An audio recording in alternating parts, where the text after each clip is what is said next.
ایران کی جانب سے داغے گئے کروز میزائلوں سے آبنائے ہارمز میں متحدہ عرب امارات کے 2 آئل ٹینکرز MT البحیہ اور MT ممباسا نشانہ بن گئے، جس کے نتیجے میں ایک بھارتی ملاح ہلاک ہو گئے اور کئی زخمی ہوئے ہیں۔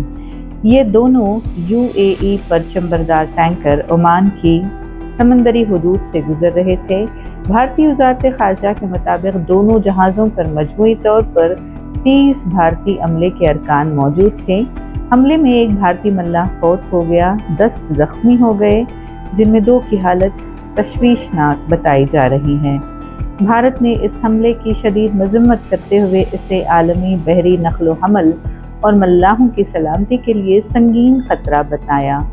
نئی دہلی میں ایرانی سفارت خانے کے نائب سربراہ کو طلب کر کے سخت احتجاج بھی ریکارڈ کرایا گیا۔ وزارت خارجہ نے فوری طور پر تشدد ختم کرنے اور آبنائے ہارمز میں محفوظ جہاز رانی بحال کرنے کا مطالبہ کیا۔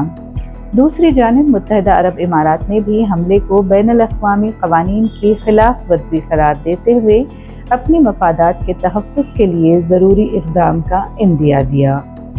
یہ حملہ امریکہ کے ایران پر تازہ حملوں کے بعد کیا گیا۔